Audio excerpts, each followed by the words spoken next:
dito sa pagtawas mo, itong nangyari kay Joros, ano yung lumabas? Anong una po, ang tawag ko sa kanya sa kandila ay talaga pong naipit po siya sa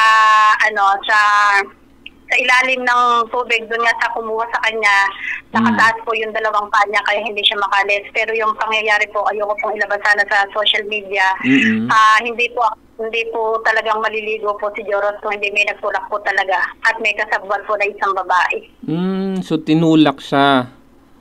Opo, tinulak po. Hindi po maliligo yung bata. Oo. Okay, so yun yung lumalabas doon sa, pagtawas mo? Opo, kinat ko lang po yun. Hindi ko po doon kasi pag sinabi ko po kasi doon yun, sir, automatic po yun na iisipin po ng iba yung kasama ang gumawa. Oo. So wala yon, hindi nakasama yon doon sa pinost mo na video? Hindi po. Hindi ko po, pinutol ko po yung doon, yung pag po kasi kung nagtatawa, sir, hanggang sa malusog po yan, pag alam ko may gawang tao, may nagsasalita po ako. Oo. So, hindi pa ito lumalabas sa social media mo? Ay, hindi pa po. Pero nakausap po ako nung GMA Kapuso Jessica Soho kanina. Tinanong po nila kung may nangyaring foul play po. Okay. So, eto, 'di ba, 2 beses mo tinawas. Ano yung pala yung pamamaraan mo ng pagtatawas nung una? At saka kailan mo ito tinawas? Tinawas ko po siya nung Sunday. Ang gamit ko po sa kanya ay kandila. Ang ginagamit ko po kasi sa pagtawas, sir, ay itlog, kandila, tapos sa papel, tsaka po sa platong puti. Okay. So, nung Sunday, yung ginamit mo ay kandila, no? Nilalagayan sa tubig. Tama ba? Oo. Tapos, gumawa ka uli ng panibagong pagtawas. So, ano naman lumabas doon? Sa itlog po. Sa itlog po, ang lumabas po doon ay talagang hinigop siya, napunta siya doon sa may kumuha po talaga sa kanya dahil nagbuwis buhay po kasi kung tawagin yun. Pag po kasi magmamahal na araw, nagbubuwis po ng tao. Humihigop po ba? Yung po kasi lugar ng ilog na yon, meron po talaga doon na engkanto na humihigop po ng tao. Meron po talaga silang pinakakweba. Tapos si Joros po doon sa itlog, nasa gilid po siya. Sa gilid ng kuweba? Nasa gilid po ng tawas ko ng itlog. Okay. So ano ibig sabihin nun? Naka-upload po sa akin lahat yun. Ano interpretasyon nun? Ibig sabihin po nun ay hawak po siya ng mga engkanto pero makakalaya po siya pag nakuha po yung kagustuhan. Kung nakuha na po yung gusto nila, nakuha na yung kaluluwa, ginawa na siya doon na hari. Ngayon, binalibag na po yung katawan niya. So, kailan mo ito tinawas? Ano po yan araw-araw ko po siya tinatawas kahapon. Araw-araw. Meron din po akong kada sa kanya. Tsaka nung isang araw, kaya po nung sabi ko, kailangan mag-alay sila ng 7 manok, itlog, tsaka asin doon sa bunganga ng kuweba. Kasi kung kaya nilang magbantay na hanggang gabi, lalabas si Joros doon. In-upload ko po yan, pati yung tawas ko po nun. Nung pati yung paglabas ni Joros na nung makaangat siya sa tawas, andun po yun. Ito bang sinasabi mong bunganga ng kuweba, malapit lang ito sa lugar kung saan sa nalunod? Opo, doon po sa may malapit po sa dam.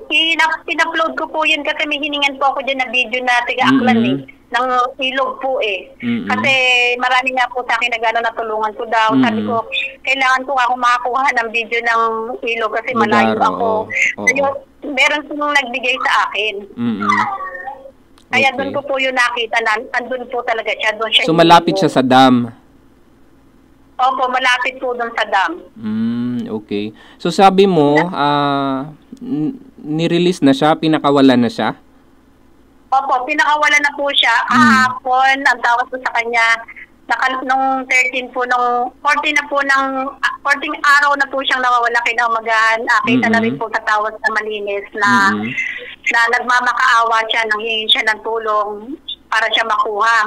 Lumabas po doon ay 2 kamay sa mukha niya. Parang Santo Niño na yung welcome. Ganun po yung lumabas sa tawas, parang naghahanap siya ng kukuha. Oo, so meron bang sinabi kung saan ito makikita? Doon pa rin ba ito sa malapit sa kuweba o sa irigasyon na sinasabi mo o na ano na siya? Inanod na siya?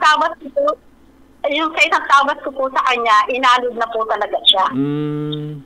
Oo. Okay. Wala na siya doon sa malapit sa kuweba. Oh, Tapos so tinawag ko po ulit siya ngayon, lumabas po niya po naka-upload. Lumabas po talaga ay yung doon sa loob ng kuweba. Tapos binalibag na po talaga siya ng engkanto, lumabas siya talaga siya ng kuweba. So hindi na siya hawak ngayon ng mga engkanto na sinasabi mo? Ang hawak po ng engkanto ay yung kanyang kaluluwa na lang, pero yung katawan wala na po. Wala na. Okay. So bakit nandoon yung kaluluwa? Nagkagusto po sa kanya yung babaeng itim. Oh, okay. Oo. So, pero pwede na makita yung katawan nitong bata? Makikita po kung talagang hahanapin. Kasi nangingi po talaga ng yung bata, ng saklolo na siya makuha. Oo. Okay. Sinabi mo doon kanina na may foul play doon sa pagkawala nitong bata na to, no, sa ilog. Paano mo nakita 'yon? Paano mo nalaman? Sa tawas din ba 'yon lumabas? Sa pagkakalaglag po kasi ni Joron sa ilog. Sa tawas din 'yon nakita mo? Opo, sa tawas din po. Kasi po pag tinulak po natin ng ang isang bata po kasi pag nalunod ay siya, para siyang pasisid. Pag nalunod, tapos doon siya malulunod kung siya ay nakaligo na. Ang pangyayari po kasi nangyari sa kanya, patulak na una po yung kanyang likod, nakataas yung kanyang paa. So doon yung paraan ng paano siya nalubog, nalunod. Opo. Oo, pero sabi mo babae yung tumulak sa kanya? Hindi po, lalaki po yung tumulak sa kanya, pero may isang babaeng kasabwat o kasama. Na pinagtatalunan nila. Okay, oo. So, nakipag-ugnayan ka na sa pamilya? Alam ba nila itong itong nakita mo? Nag-try na po kasi ko sa kanila, isinend ko po sa kanila lahat ng video, pero yung pag-uusap po namin kagabi ay medyo putol po.